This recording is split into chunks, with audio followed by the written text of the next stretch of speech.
Oi, gente, bom dia. Olá, bom dia. Impossível não se sensibilizar com o sofrimento da comerciante. Olha aí, todo o estoque da loja está boiando nas águas da chuva. Era mercadoria de Natal. A loja fica na Serra, município que teve maior acumulado de chuva nas últimas 24 horas. Ruas ficaram alagadas, escadaria virou cachoeira, o muro da casa desabou. Quem fazia compras no supermercado viu a chuva cair do teto.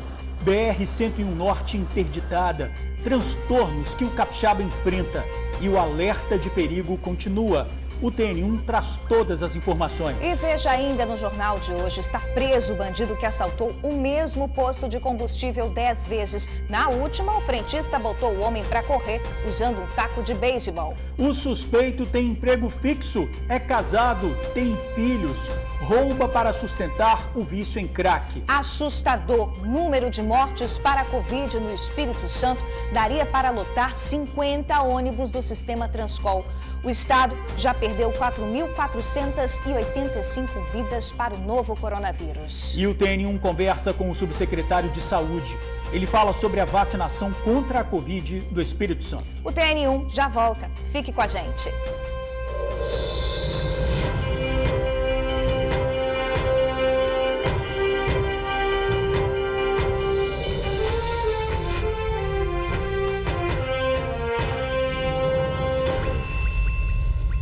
Eu tô aqui na minha loja de Laranjeiras, uma das lojas que é onde era o Cileteral, e tá desse jeito.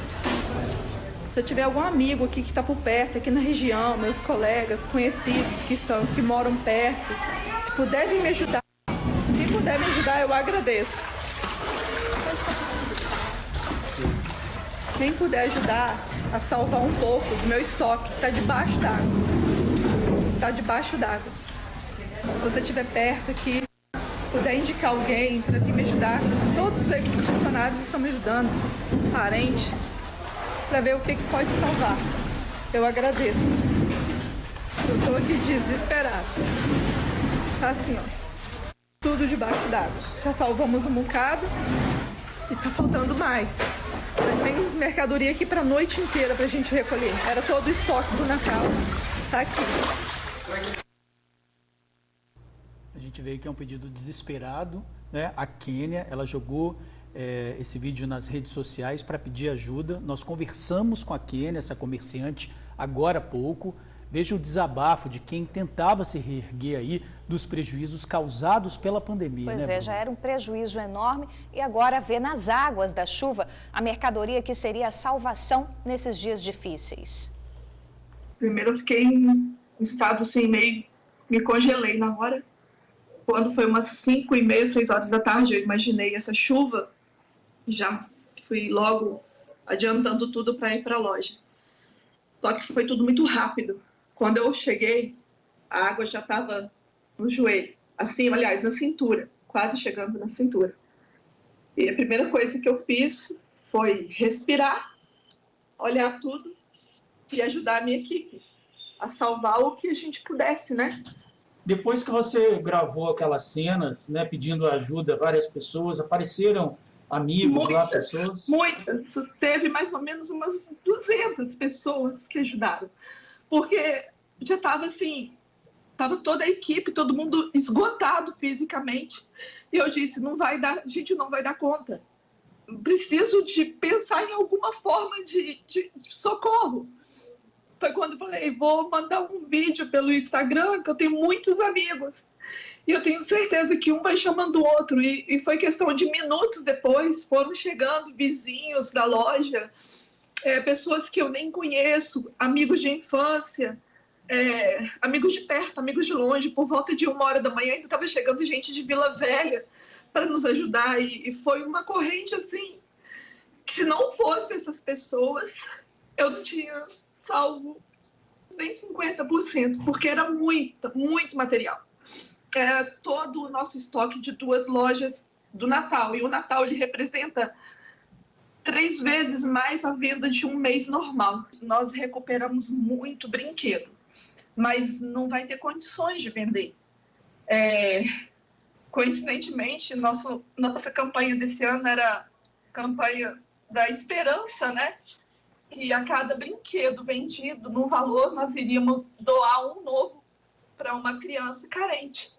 E de madrugada, conversando com toda a equipe, a gente salvou, levou para um lugar para fazer uma cariação do que serve. Vamos higienizar tudo, lavar, porque a maioria é plástico, né? E vamos doar brinquedos limpos, brinquedos com água de chuva, mas mesmo assim a gente vai esterilizar e vamos doar para as crianças, para muitas crianças, né? Vai ser muitas crianças. A gente se solidariza com você, deseja aí recuperação, né? E parabeniza também pelo ato aí da doação dos brinquedos. Um momento difícil aí para todo mundo. Obrigada. É um dia muito difícil para muitos capixabas que sofrem com as consequências dessas fortes chuvas. O repórter Felipe Chicarino conversa ao vivo com a Defesa Civil do Estado. Felipe, esse alerta de chuva continua. Bom dia para vocês. Olá, Bruninha, George, muito bom dia para vocês, bom dia a todos que nos acompanham pelo TN1, muito obrigado pela audiência de todos vocês. É aquela máxima, né? Jornalista não sabe de tudo, mas sempre conversa com quem sabe. Por isso, ao meu lado, o Major Silvami, que é do Corpo de Bombeiros, né? É do Departamento de Preparação e Resposta. Ô, Major, eu devolvo a pergunta do estúdio ao senhor. Esse alerta de chuvas fortes no Espírito Santo, ele continua? Bom dia. Bom dia a todos que nos acompanham. Sim, continua. A gente teve uma previsão 7 dias atrás que aconteceria algum evento extremo nessa data e a gente tem previsão de chuva forte. Como as chuvas que começaram ontem à tarde, elas permanecem hoje naquele mesmo nível de intensidade e a gente tem repetição de chuvas amanhã.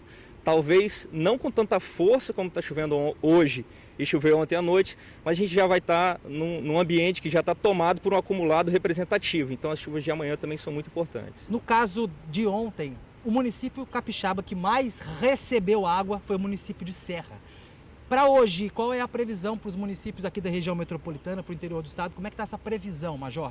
Sim, a previsão de chuva intensa, agora a gente está registrando cerca de 150 milímetros de chuvas no município de Serra. No município de Ibiraçu, um valor parecido. Nesses municípios, né, de Serra, Ibiraçu e os municípios da região sul, Serrana e Caparaó, são os municípios que têm os alertas, os avisos mais importantes, são os que receberão maior nível de chuvas e são os que estão recebendo agora o maior nível de chuvas. Ô, Major, convidar o senhor para a gente assistir a reportagem do Yuri, né? Como nós dissemos, a Serra foi um município aqui no Espírito Santo que mais recebeu água, que mais caiu água. E o repórter Yuri foi ontem para a rua à noite, no plantão dele, para mostrar a treta que deu, congestionamento, alagamento. Você tem uma ideia, Bruna e George, minha sogra demorou 3 horas para chegar em casa ontem de Vitória para a Serra. O Yuri acompanhou toda essa confusão climática. Vamos acompanhar. Ô pessoal, evita a BR-101 aí, ó, tudo inundado, ó, todas as vias, de um lado e do outro. A água da chuva tomou conta das pistas principais e laterais nos 2 sentidos da BR-101 na altura de Laranjeiras.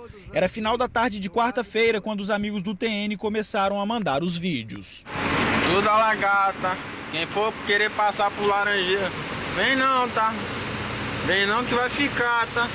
Na Avenida Eudes Scherer de Souza, perto do terminal de Laranjeiras, o carro ficou no meio do alagamento. Outros veículos subiram na calçada por causa da força da água. Dentro de um supermercado que também fica na região, o telhado não resistiu à forte chuva. Estou aqui fazendo compra, o supermercado não suportou. O peso da chuva, está caindo água dentro do mercado. Olha só como é que está isso. Em José de Anchieta 2, uma cachoeira se formou na escadaria do bairro. Nós estamos tentando chegar na cidade da Serra. Agora é por volta de 8h30 da noite e olha como está o trânsito aqui na reta do aeroporto. Isso é reflexo da BR-101, que ficou interditada pela água desde o final da tarde desta quarta-feira. O motorista teve que ter paciência para seguir viagem. E não foi só na Serra que a chuva trouxe problemas. Ruas de Vila Velha ficaram tomadas pela água. Em Vitória, importantes vias como as avenidas Vitória e Marechal Campos também encheram, o que dificultou a volta para casa. Em Cariacica, a água descia pelas ruas de Campo Grande e ameaçava invadir as lojas. Major, o que justifica essa aguaceira toda que a gente viu na Serra? É falta de drenagem? O que pode justificar? E aproveitando, emendando uma outra pergunta, né? O que difere essa chuva na região metropolitana, no interior? É uma chuva que propicia mais alagamento, mais deslizamento? Queria que o senhor falasse um pouco sobre isso, por gentileza.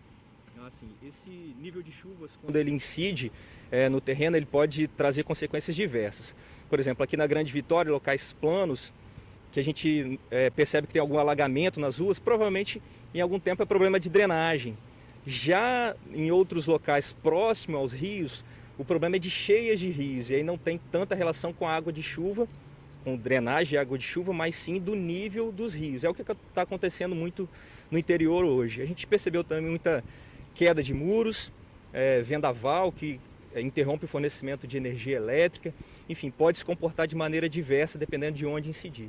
Agora, a principal, a essência do trabalho de vocês é salvar vidas. Então, eu queria que o senhor falasse para quem está em casa, né? Quais são os cuidados que essas pessoas devem tomar nas próximas horas, nos próximos dias, já que o senhor falou para mim que a situação só começa a melhorar ou no final de sábado ou no domingo. Quais são os cuidados que a gente precisa tomar, Major, por gentileza? Ótimo. É até importante a gente dizer isso, né? Porque a gente acabou vivendo em janeiro um evento importante aqui no estado de chuvas na região sul. Em junho a gente teve um alerta parecido com esse, então a gente já tem memória, já tem aprendizado com o que aconteceu. E a gente conta muito com o papel da população, que tem a consciência, que sabe que reside em área de risco e que nesse momento precisa redobrar a sua atenção. A gente tem um número importante, né, o 40199, se a gente mandar o nosso CEP para esse número por SMS, a gente começa a receber os alertas da Defesa Civil. 40199. Então anota aí, gente, 40199 é um SMS que vocês mandam o CEP? Isso, a gente manda o CEP, né, para esse número e começa a receber alertas que vêm do governo federal. E a gente tem informações, por exemplo, de pessoas que moram próximo ao leito dos rios, vai chegar, está chovendo muito, tem o risco de inundação. Então essas pessoas recebem essa informação prévia. Ainda que essas pessoas recebam a informação prévia, na hora que acontece um evento como esse, na hora do pânico, né, a gente sempre tem que tomar uma atitude positiva em relação a isso. Se a gente está percebendo muita ventania, a gente tem que tentar ficar longe de árvores, longe de redistribuição de energia elétrica, que isso pode se romper, pode cair em cima da gente. Pessoas que moram em áreas de risco, que têm encostas, mora próximo a encostas, barranco, vamos dizer assim, né? Começa a perceber que está minando a água do barranco, começa a perceber que poste está entortando, a cerca está mexendo de lugar. Essas pessoas devem sair imediatamente. Está em casa, viu rachaduras na casa, ouviu um barulho estranho, tem que sair imediatamente. Nessa hora a gente tem que preparar ou a casa de alguém conhecido para a gente poder ir para lá. Se não, a gente tem que fazer contato com a Defesa Civil, porque eles estão preparando abrigos para essas pessoas e não pode esperar muito. Os números de emergência são 193 do Corpo de Bombeiros, 199 da Defesa Civil, e é sempre bom a gente pedir ajuda. Caso a gente não consiga retorno desses números, se a gente não consegue ajuda de ninguém, saiam de casa, é o mais importante. Major, muito obrigado pelas informações, um excelente resto de manhã, uma excelente tarde para vocês e bom trabalho, porque a gente já viu ali na sala, ali onde vocês estão trabalhando, que trabalho tem de sobra. Obrigado, viu? Muito obrigado, boa tarde a todos, fiquem em segurança. É isso aí, vocês fizeram a pergunta, o alerta continua? Continua! Todo cuidado ainda é pouco. George e Bruna, eu volto com vocês. Uma ótima tarde encharcada para todos nós. Valeu, Felipe. Obrigado aí pelas informações. A gente vê ali que não está chovendo próximo ali à Terceira Ponte, né? Mas em outras partes da Grande Vitória já está chovendo forte. Né? Essa chuva que causou aí estragos na Grande Vitória também atingiu o interior do estado. Vamos ver. Foram registrados alagamentos em várias cidades. Em Cachoeiro de Itapemirim, uma rua cedeu no distrito de Córrego dos Monos, engolindo um carro que estava estacionado. Ninguém se feriu. Uma câmera de monitoramento de uma das casas mostra o momento exato em que o veículo despenca. No bairro Novo Parque, um barranco desabou atingindo uma casa. Um muro desabou e, em seguida, a parede de um dos quartos. Praticamente tudo que estava no dormitório foi destruído. Na residência moram um casal e os 3 filhos. Em Marechal Floriano, foram mais de 70 milímetros de chuva. O nível do rio Jucu subiu bastante, mas, segundo a Defesa Civil, ainda não ameaça invadir quintais e ruas. De qualquer forma, moradores ribeirinhos estão em alerta. Na Grande Vitória, a Serra foi o município mais castigado. Alagamentos foram registrados em vários pontos. Olha só como ficou a APAI. salas e corredores foram tomados pela água. Veja como ficou esse trecho debaixo do viaduto. Moradores enviaram vários vídeos mostrando o caos na região perto do terminal de Laranjeiras. Estamos todos alagados, em frente ao terminal de Laranjeiras. Não passa nada, tá alagadérrimo. Jesus! É uma tarde de caos, né? E olha, já novas informações sobre a chuva no estado. A nossa equipe foi até a loja que você viu as mercadorias boiando e o desabafo também da comerciante. Ainda na Serra, um muro de uma casa desabou. No bairro Taquara, a situação também está bem complicada. Daqui a pouquinho, mais cobertura sobre a chuva. Agora a gente muda um pouquinho de assunto. Ele é casado, pai de 2 crianças e tem emprego fixo, mas entrou no mundo do crime para sustentar o vício em crack. O homem que assaltou o mesmo posto de combustível 10 vezes em apenas um mês foi encontrado pela polícia e está preso. Lucas Leucádio de Moura, de 34 anos, foi preso em Jardim Camburi quando saía do trabalho. Após investigações, a polícia descobriu que ele é o homem flagrado por câmeras de segurança, cometendo vários assaltos em dias diferentes em um mesmo posto de combustíveis na Serra. Descobrimos que ele trabalhava na Vale, fomos até a empresa para tentar localizá-lo, mas lá recebemos a notícia que ele tinha passado mal, tinha acabado de sair e a gente começou a circular, né, pelas saídas da Vale, né, as possíveis saídas onde ele poderia ser encontrado e acabamos localizando ele no bairro Jardim Camburi. Ele estava saindo de dentro de uma loja, a equipe reconheceu, fez a abordagem, identificou e efetuamos a prisão. No crime mais recente, assim como nos outros, Lucas chega nesse carro vermelho. Ele está uniformizado, usa boné e máscara para não ser identificado. Vai direto ao caixa e pega uma pequena quantia em dinheiro. Mas antes de ir embora, os frentistas decidem reagir. Um usa um pedaço de pau e outro uma pedra. Eles partem para cima do bandido e quebram o vidro do carro. Quando eu saí do carro, eu falei, rapaz, não assalta não, deixa isso quieto, vai para lá, vai para casa. Só tem micharia, não leva não. Ele, não, por quê? Eu, não, cara, não faz isso não. Ele, não, vou assaltar a última vez. Não, cara, vai embora. Aí nisso ele foi, meteu a mão no caixa e pegou o dinheiro. Quando ele pegou o dinheiro, entrou no carro. Quando ele entrou no carro, aí veio meu amigo e deu uma paulada no vidro de trás. Ele tentou sair do carro, meu amigo deu outra paulada no vidro traseiro do banco de carona. Ele tentou de novo, meu amigo deu outra paulada na parte do banco do motorista. Aí nisso ele ficou dentro do carro com medo, querendo sair do carro, tentou ligar o carro. Meu amigo continuou batendo, foi lá e tá com a pedra também no vidro do passageiro. Outro crime cometido por Lucas também foi registrado e ele age sempre do mesmo jeito, no carro vermelho, uniformizado, de máscara e boné. Ao todo, foram 10 assaltos cometidos pelo criminoso em apenas um mês. Tanto de vez, a mesma pessoa, tipo assim, já não era mais um assunto composto, já era com nós, porque tava fazendo nós de otário aí. 10 vezes assaltou nós em um mês. Em depoimento à polícia, Lucas disse que cometia os crimes para sustentar o vício em crack.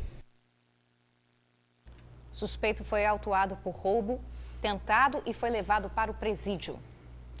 Em Cariacica, crianças estão tentando participar de um projeto de futebol, mas está difícil fazer as aulas, viu? Olha, isso porque o campo onde cerca de 80 meninos treinam está em péssimas condições. Por lá falta tudo, menos força de vontade. Ele existe há mais de 10 anos, mas jamais passou por uma melhoria. É desnivelado, esburacado e todo irregular.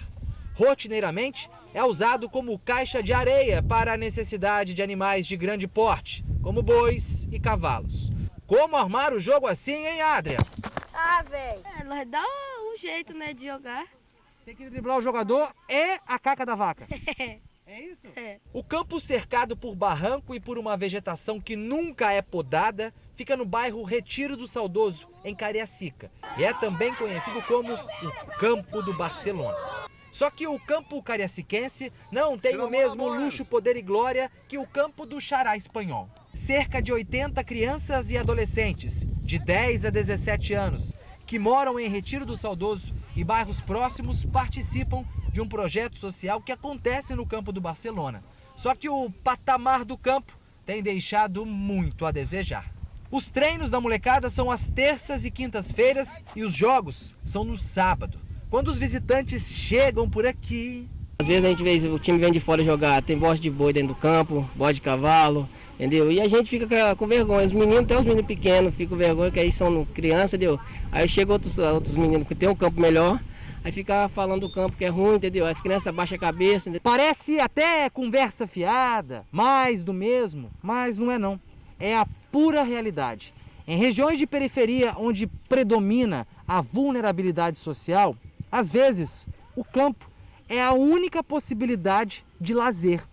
Às vezes o campo é o único caminho para manter toda essa galerinha longe da violência e da criminalidade. O nosso campo ele não está adequado para estar trazendo tanta criança assim, mas a gente quer trazer para cá para estar tirando da rua. Então é uma atividade para eles, né? Para que o projeto continue a atingir o seu propósito, a manutenção precisa ir além da infraestrutura. A gente precisa muito, está necessitado mesmo, é de rede, entendeu?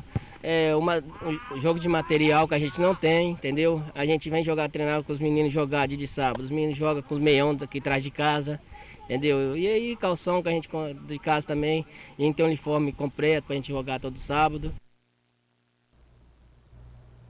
Olha, a Secretaria Municipal de Esporte e Lazer informa que em atendimento aos pedidos da comunidade, corrigiu o piso e instalou 2 traves de futebol. Ressalta que tem projeto para a instalação de alambrado, vestiários e grama. Sobre a sujeira no local, a Secretaria Municipal de Serviços informou que já colocou a solicitação de limpeza do campo no cronograma. E pelo segundo dia seguido, o Espírito Santo registra recorde de casos confirmados. Em 24 horas, 2.419 pessoas testaram positivo para a Covid-19 no estado.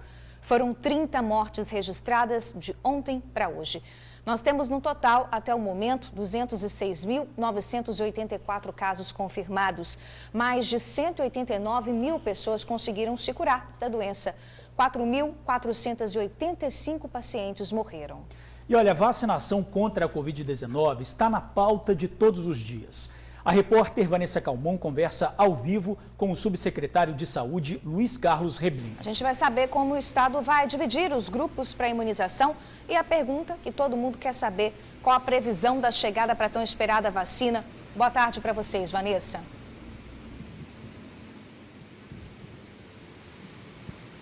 Muito boa tarde, Bruna, Georgia, todos que acompanham o TN1. Pois é, né? A corrida, então, para essa vacinação, para vacinar a população, tanto do Brasil, do mundo, quanto também a população capixaba. Para a gente falar um pouquinho mais sobre esse assunto, saber em que pé está essa questão da vacinação, aqui ao meu lado, então, eu estou com o subsecretário de Vigilância em Saúde, Luiz Carlos Reblin. Subsecretário, já vou começar repassando uma pergunta que veio lá do estúdio. Existe alguma previsão? Muitas notícias chegam, né? Dezembro, fevereiro, março. Existe, de fato, alguma previsão que a gente pode falar hoje? Muito boa tarde para o senhor. Olá, muito boa tarde. Na verdade, nós temos uma primeira versão do Ministério da Saúde, que foi comunicada a governadores, aos secretários estaduais, que seria março, mês de março do ano de 2021, para o início da vacinação contra a Covid no Brasil. Depois disso, várias notícias veiculadas na imprensa deram conta de, primeiro, que poderia ser em fevereiro e agora poderia ser em dezembro. Hoje já tem outra notícia de que não é possível em dezembro. Então, a versão mais formalizada que nós temos é de março de 2021. Até porque ainda não existe no Brasil nenhuma vacina autorizada pela Anvisa para sua utilização. E no momento da vacinação, as pessoas serão, de fato, divididas em grupos, como, por exemplo, grupos de risco, né, os idosos? A nossa expectativa é de que seja dividido em grupos. Até nós estamos vendo, não há nenhuma possibilidade, pelo menos por enquanto, de produção em quantidade de doses suficientes para vacinar toda a população do Brasil. Então, nós estamos aguardando a definição desses grupos, que também na primeira versão do Ministério foi anunciado. Primeiro, as pessoas mais velhas, acima de 75 anos, os profissionais de saúde, indígenas, depois população de 60 anos em diante, aqueles que têm algum tipo de doença. Esses foram os primeiros grupos anunciados, mas ainda não é a versão final que o Ministério vai enviar para a gente no momento em que isso for concluído. Tem um grupo de especialistas que avalia toda essa questão e a gente aguarda por parte do Ministério a definição final. Subsecretário, em relação ao planejamento que já vem sendo estruturado, né, por parte do governo do estado para receber então essas vacinas e vacinar a população, em que pé está o planejamento? Nós já fizemos a compra dos insumos, como está essa movimentação? Nós já concluímos a compra dos insumos, já temos uma boa estrutura de estoque de seringas e agulhas para fazer frente inclusive aos primeiros grupos, já temos isso disponível e vamos receber o restante para o ano todo de 2021 até o final de dezembro. Receberemos esse material que ficará à disposição para quando a vacina chegar. Gente, nós temos uma matéria para a gente que vai falar exatamente sobre esse assunto, essa questão da vacinação. Vamos acompanhar. O sargento Lobato atuava em Marechal Floriano, na região serrana do estado. Ficou 23 dias internado. O clínico geral e ginecologista Irã Guimarães tinha 72. Trabalhava em Domingos Martins. O Dr. Reinaldo Barbosa Caixeta, de 63 anos, era ginecologista em Nova Venécia e também Jaguaré. Os três são algumas das vítimas fatais da Covid-19 nesta semana no Espírito Santo. Além deles, ainda tem a dona Terezinha, que tinha 72 anos. Morreu e a suspeita que estava com coronavírus. O Espírito Santo enfrenta o novo pico da doença. Os números comprovam, só aumentam. O número de casos confirmados bateu o recorde desde o início da doença. Em um dia, 2.418 pessoas testaram positivo. Os números da Covid-19 impressionam, são atualizados diariamente e até o momento mais de 4.450 pessoas perderam as suas vidas aqui no Espírito Santo. Esse número equivale a 8 aviões Airbus com capacidade para 500 pessoas, lotados. Ainda daria para encher uma 9ª aeronave, mais da metade. Só para vocês terem uma noção, se a gente transportar isso para o Transcol, equivale a mais de 50 ônibus lotados. Mas afinal de contas, o que está acontecendo com Capixaba? Será que as pessoas esqueceram dos cuidados? Para especialista, é pior. O cidadão não tem mais tanto medo do coronavírus. A gente aprendeu a lidar com o Covid, a gente aprendeu a fazer as medidas de precaução. E aí, no momento que tudo foi reaberto, as pessoas voltaram às ruas, mas elas voltaram sem os cuidados, né? Eu acredito que elas não tenham esquecido, eu acredito que as pessoas tenham ficado acostumadas com a Covid-19, né? Deixou de assustar tanto. Faz 9 meses que o primeiro caso de Covid-19 foi confirmado no estado. De lá para cá, os municípios de Vila Velha, Serra e Vitória assumem um ranking preocupante. Nessa ordem, são as cidades onde mais casos foram confirmados e mais mortes registradas. Fora da região metropolitana, Linhares, norte do estado, e Cachoeiro de Itapemirim, no sul, estão no topo. Cardíacos, diabéticos e obesos são os mais suscetíveis ao vírus, que atinge em maior parte as mulheres, mas mata mais homens no Espírito Santo. O alerta está aceso no estado e no país, ao mesmo tempo que na Inglaterra as primeiras doses de uma vacina já foram aplicadas. Tem até capixaba na fila. Eu não saio de casa e se você assim, fosse relacionar com outras pessoas, visitar as outras pessoas, no caso, você pode até levar multa. A esperança da cura diante dos nossos olhos e o impasse da vacina no país. Segundo o Ministério da Saúde, imunização no Brasil só em março. O Espírito Santo trabalha com prazo para fevereiro de 2021 e defende um plano nacional de imunização. O Ministério da Saúde coordene as ações do Plano Nacional de Imunização, porque é inaceitável que um estado possa ter sua população vacinada, acesso à vacina, e outro estado não. Enquanto a vacina não vem, os números só aumentam. É a consciência, parece que foi para o espaço. Com o calor que está fazendo, o povo não está mais preocupado com uma doença que pode matar, mas sim em se refrescar na praia, aproveitar para curtir com os amigos. Mas vale ressaltar, vale até ficar chato de tanto ser repetitivo. Temos que nos cuidar. Estando na rua, máscara, o tempo inteiro. Evitar tocar olhos, mesmo de máscara, porque o olho é a única mucosa que está em contato, está fora da proteção da máscara. Higienização das mãos frequentes durante todo o dia, né? Chegou em casa, tira sua roupa, toma um banho, coloca uma roupa limpa e fica em casa. Lembrem-se do sargento Lobato, do doutor Irã e do doutor Reinaldo, da dona Terezinha e dos mais de 4.400 mortos. E lembre-se também que esse número já mudou. Enquanto a gente fala, mais casos são confirmados e mais pessoas estão morrendo. É complicado. Subsecretário, nós vimos agora então na matéria do Vitor, quando ele fala, né, sobre essa questão de que enquanto a vacina não chega, os números aumentam, se o número de infectados aumenta, o número de pessoas internadas aumenta, consequentemente o número de pessoas que acabam morrendo por causa dessa doença também aumenta. E não são só números, né, gente? São pessoas, são familiares, são pais, mães, irmãos, amigos. Então, o que a gente pode falar para a população hoje, subsecretário? Ainda não temos a vacina, por mais que esteja no nosso horizonte, ela ainda não está entre nós. Então, o que a gente deve fazer hoje? Vamos mais uma vez fazer esse apelo para a população. Então, a gente vai perdendo familiares, vai perdendo amigos, colegas de trabalho. Hoje tivemos uma notícia de um colega antigo de trabalho aqui da Secretaria, que também perdemos. Então, a população precisa compreender que ela pode alterar esse quadro. Nosso comportamento pode alterar esse quadro. Se a gente se mantiver usando aquilo que comprovadamente diminui a transmissão, a gente para de transmitir a doença. A gente interrompe ou diminui muito a transmissão da doença. Então, usar a máscara, ficar distante das pessoas, lavar as mãos, especialmente nesse período que vai aproximando as festas de fim de ano. Nós vamos ter que fazer diferente. Nosso Natal, o Réveillon terá que ser diferente. Preferencialmente apenas o núcleo familiar. Não podemos aglomerar famílias que não convivem habitualmente.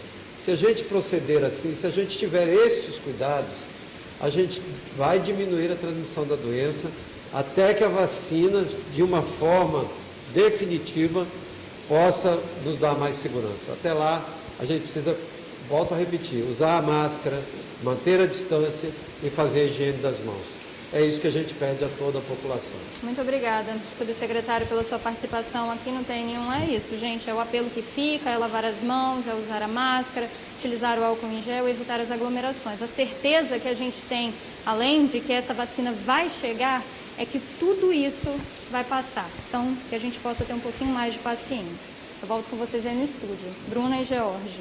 Valeu, Vanessa. Valeu, subsecretário, e fazer a nossa parte também, não é isso? Com certeza, a gente precisa continuar fazendo a nossa parte, porque o número de mortes continua subindo e a gente segue nesse assunto agora. A gente sabe que os profissionais da saúde têm sido verdadeiros heróis no combate ao coronavírus, mas infelizmente, somente nesta terça, 2 médicos do estado perderam a batalha para a doença. O ginecologista aposentado e professor universitário Horácio Lacerda e o endoscopista Marcos Mantel Marcher, que estavam internados na UTI.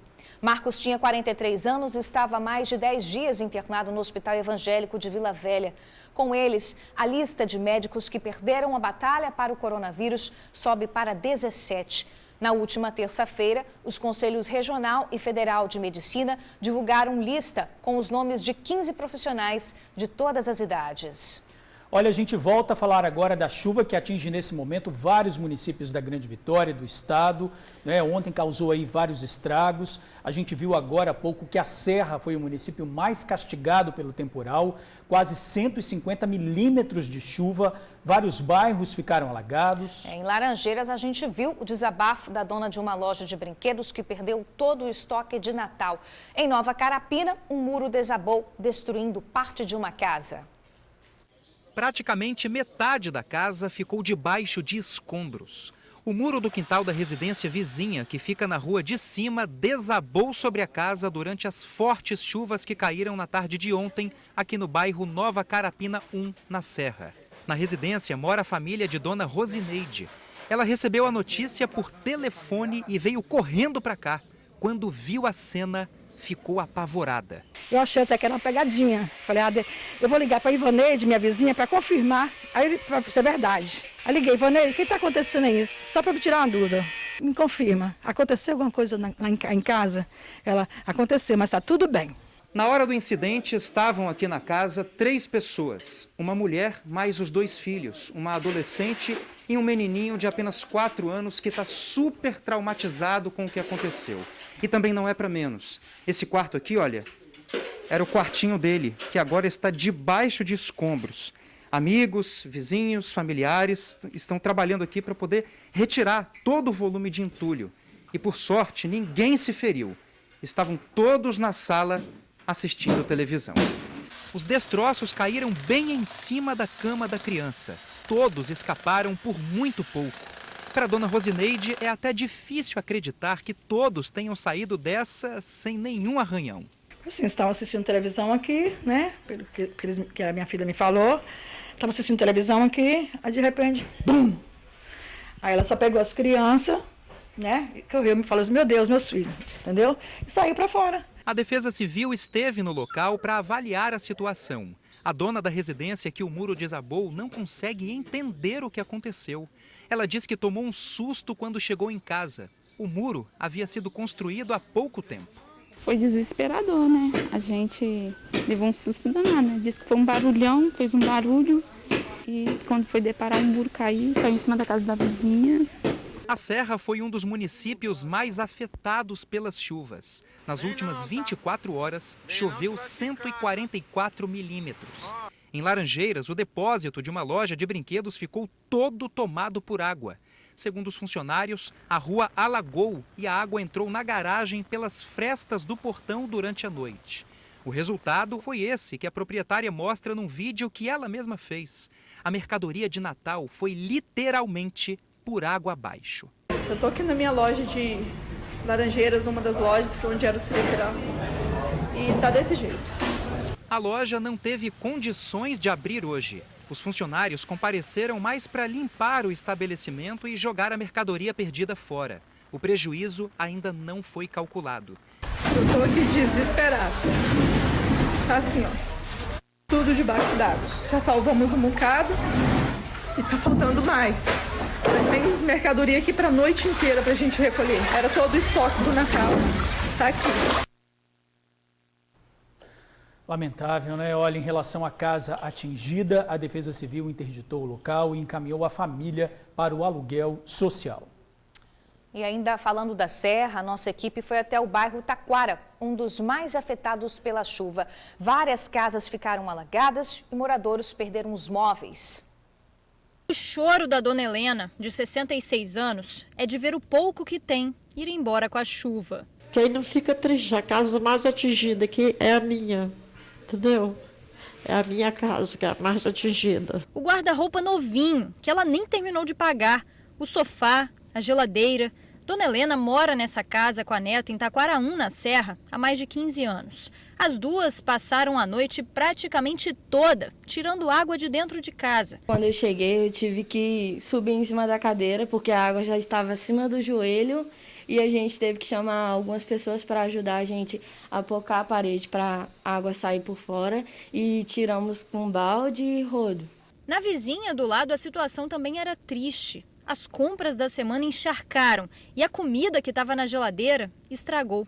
Ana chegou do trabalho e encontrou tudo boiando. O passarinho de criação da família acabou morrendo no alagamento. Cheio de lama, cheio de água, as lamas, o passarinho morreu. Em frente mora o Eric. Olha o vídeo que ele fez de como ficou a casa dele. Geladeira.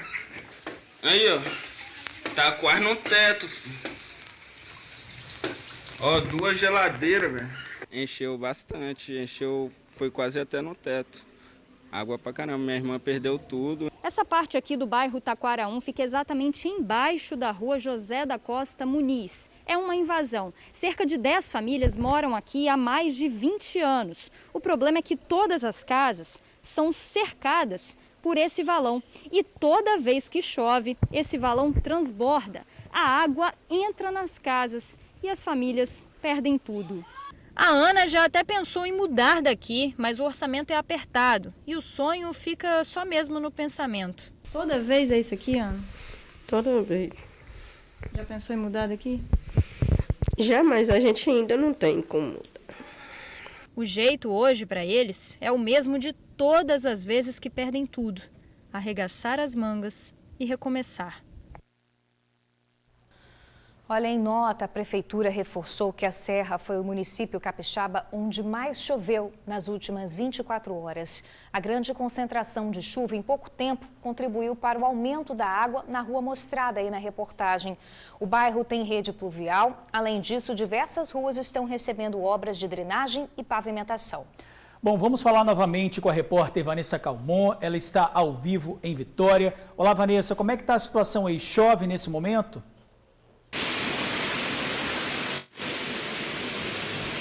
Jorge, Bruno, olha só como é que está a situação aqui agora na beira-mar. Está chovendo muito aqui em Vitória, olha só. A gente pode ver que dá. Vai. O link travou, né? Mas deu para ver que a situação está bem crítica aqui, né?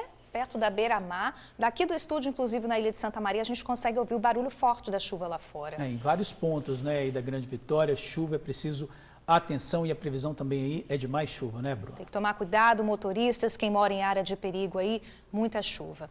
Gente, a seguir, dona de casa é esfaqueada na cabeça pelo ex-marido. O agressor enviou áudios ameaçadores. O desespero de uma mãe, ela invadiu um ônibus do Transcol para pedir socorro para o filho baleado. Acidente grave na BR-101 Norte, 2 pessoas morreram na altura de Ibiraçu. Em Cariacica, a dificuldade de quem tenta praticar esportes, mas o campo de futebol está em péssimas condições. A gente volta rapidinho. Agora, meio-dia 25, o TN1 está de volta mostrando o desespero de uma mãe que invadiu um ônibus do Transcol para pedir socorro para o filho que tinha sido baleado. O homem de 40 anos chegou a desmaiar dentro do coletivo. O motorista socorreu a vítima até um hospital. Essas imagens são de Viana Sede, de um comércio bem perto da prefeitura. São 7h30 da noite e repare que logo algo vai chamar a atenção de 2 pessoas que estão aí no local. O que chama a atenção dessas 2 pessoas que voltam o olhar aqui para o trevo de Viana é um grito desesperado de uma mulher, de uma mãe que está com o filho dela ferido, que foi baleado. Os 2 são deixados exatamente ali por um carro desconhecido e descem aqui a pista ao redor da Praça de Viana pedindo ajuda. O rapaz caído lá na BR, né, 262, ele do lado ali, e aí passa uma viatura da Sejus e eles pedem socorro. A mãe dele provavelmente, né, pede socorro. Mãe e filho passam no alto do vídeo. O homem de 40 anos na frente.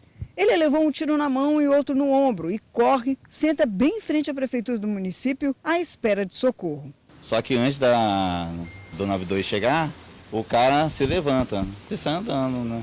Mas baleado, né? E logo depois ele, não sei se ele desmaia, o que acontece. Ainda nas imagens, o registro da chegada de uma viatura da Polícia Militar, que leva a vítima para o pronto atendimento de Arlindo Vilasque. Mas quando os policiais da DHPP chegam no local para atender a ocorrência, descobrem que o homem ferido havia fugido da unidade de saúde. Mas a história não acaba aqui. 2 horas depois do homem ter fugido da unidade de saúde, a DHPP é avisada que uma pessoa deu entrada ferida no hospital de urgência e emergência em Vitória. O homem chegou trazido pelo motorista de um ônibus que prestou socorro, atendendo ao pedido da mãe do rapaz, que entrou no coletivo e pediu ao motorista que socorresse o filho que estava baleado. O motorista da linha Viana Terminal de Campo Grande não pensou 2 vezes e atendeu o pedido daquela senhora. Quando os policiais da Divisão de Homicídios e Proteção à Pessoa foram atender o baleado que deu entrada no Hospital de Urgência e Emergência em Vitória, acabaram descobrindo que aquela vítima era a mesma que tinha fugido daqui, do pronto atendimento de Arlindo Vilasque em Viana. Aí a vítima esclareceu para os policiais o que de fato aconteceu. Disse que foi baleado por traficantes dentro da própria casa, que fica no bairro Universal. O motivo seria que traficantes queriam expulsá-lo ele da própria casa para transformar o local em boca de fumo. A vítima foi identificada como Valvilson José Carreiro da Silva, de 40 anos. Ele tem várias passagens pela polícia, entre elas roubo à mão armada, furto e homicídio. Agora, as condições do atentado contra ele e a explicação que ele deu para o crime serão investigadas pela Delegacia de Crimes contra a Vida de Cariacica. A Polícia Civil informou que até o momento nenhum suspeito de cometer o crime foi detido. 2 pessoas morreram em um grave acidente hoje de madrugada em Ibiraçu. A batida foi no quilômetro 210 da BR-101 e envolveu um carro de passeio e uma carreta. Os 2 veículos bateram de frente. O motorista e o carona do Fox Preto morreram no local e ainda não foram identificados. A causa da batida ainda será investigada, mas há indícios de que o motorista do carro tenha perdido o controle da direção, invadido a contramão e atingido a carreta. A PRF e a Eco 101 estiveram no local do acidente e precisaram interditar a pista parcialmente no sentido norte. O trânsito funcionou no sistema SIGPARE. Um hipermercado pegou fogo no norte do estado. As chamas consumiram o terceiro andar do prédio. O fogo teria começado em uma subestação de energia e na casa de máquinas. O hipermercado fica às margens da BR-101 em São Mateus. Uma nuvem de fumaça cobriu o estabelecimento. O local foi evacuado por medida de segurança, mas a loja não foi afetada. Os bombeiros foram acionados para combater as chamas. Apesar do susto, não houve feridos. E agora aquele recado para você que gosta de produto bom e preço justo. Se liga na mensagem do Super Atacado. Quer encontrar tudo em um só lugar? Super Atacado Casa. Veja essa oferta, chocolate Snickers por R$ 1,99. Aqui você encontra uma grande variedade de xícaras e pratos da Oxford para suas festas de fim de ano, a partir de R$ 9,95.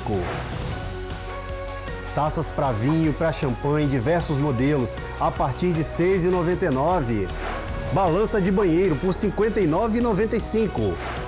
Faqueiro Tramontina 36 peças por R$ 79,95. A sua casa merece! Aqui você encontra uma super variedade de produtos e decorações natalinas a partir de R$ 2,99. Decore a sua casa. Grande variedade de brinquedos para criançada. Patinete a partir de R$ 99,95.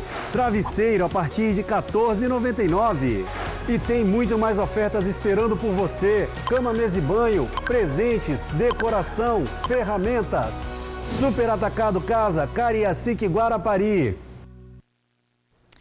Em Vila Velha, um homem foi espancado no meio da rua. O caso aconteceu na Avenida Jerônimo Monteiro, em Aribiri. O homem teve ferimentos graves na cabeça e perdeu muito sangue. A polícia militar foi acionada e no local foi informada de que 4 pessoas teriam agredido o homem e fugido em seguida. Uma ambulância do SAMU foi acionada e a vítima socorrida. A Polícia Civil informou que o caso foi registrado como tentativa de homicídio e será investigado pela Divisão de Homicídios e Proteção à Pessoa.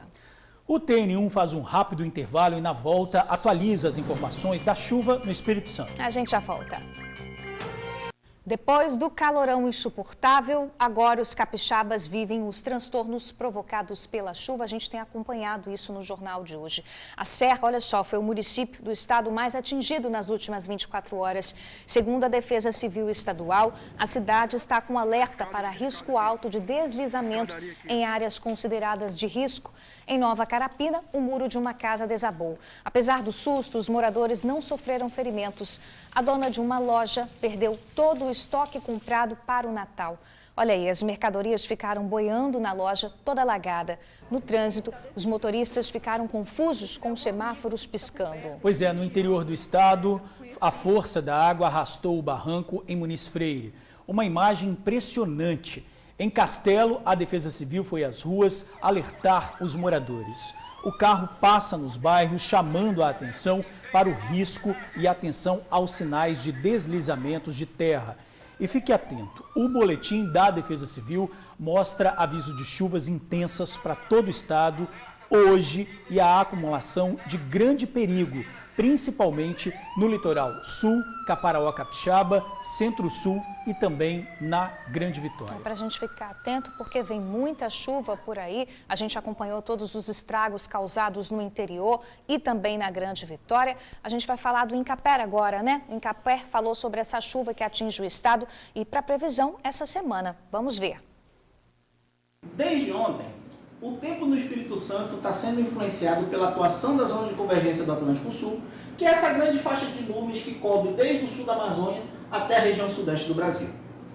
Isso tem provocado chuvas de grande volume e esses volumes eles foram mais concentrados nas regiões sul, Serrana, Grande Vitória e parte do noroeste do estado, sendo que os maiores acumulados nas últimas 24 horas acabaram concentrando-se na região metropolitana.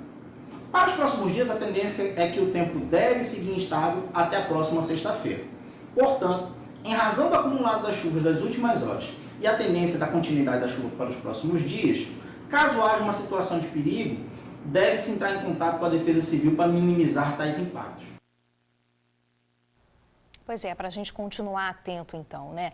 Olha, antes de encerrar o TN1, infelizmente nós vamos mostrar mais um caso de violência contra a mulher. A vítima é uma dona de casa de Cariacica que foi esfaqueada na cabeça pelo ex-marido. O agressor enviou áudios ameaçadores. Desta vez, o relacionamento marcado por ciúme por pouco não terminou em morte. A jovem está internada à espera de uma cirurgia. A maca posicionada no corredor há 4 dias tem sido o leito de Janiele Molinário Almeida, 29 anos, no Hospital de Urgência e Emergência de Vitória. Ela aguarda por aqui por uma cirurgia no maxilar, após ter sido espancada e esfaqueada na cabeça pelo próprio companheiro que ela viveu por 13 anos. É o que relata a Gil, irmã de Janiele. Até o momento, ela está bem incomodada pela questão dela estar deitada no corredor, porque além de não ter privacidade nenhuma, tem as outras pessoas, né, que passam para lá e para cá. A todo momento, ela se pergunta como isso foi acontecer comigo, né?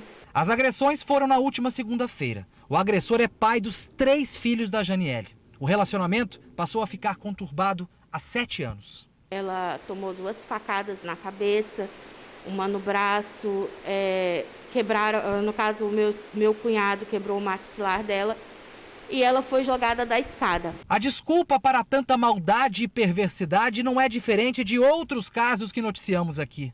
Uma mistura de ciúmes e covardia. Os áudios a seguir ajudam a explicar. São mensagens enviadas do agressor para a vítima. 5 horas da tarde, igual você falou que eu saí hoje, você chegando no terminal de Carapina agora, 6h39, eu vou falar com você a verdade, viu? Não falo nada com você não. Vem em casa 8 horas, nós conversamos. Todo dia é uma desculpa diferente, já, desse serviço seu. Semana passada eu ouvi uma conversa sua com a Gil, que você falou que ia sair da Dona Ângela 4 horas da tarde, né? Você falou comigo que são 6. Então eu não sei onde eu vou acreditar mais não, mas tá bom. Hoje, às 6h50 da manhã, o agressor enviou uma mensagem na rede social da Gil. Eu vou me entregar à polícia hoje.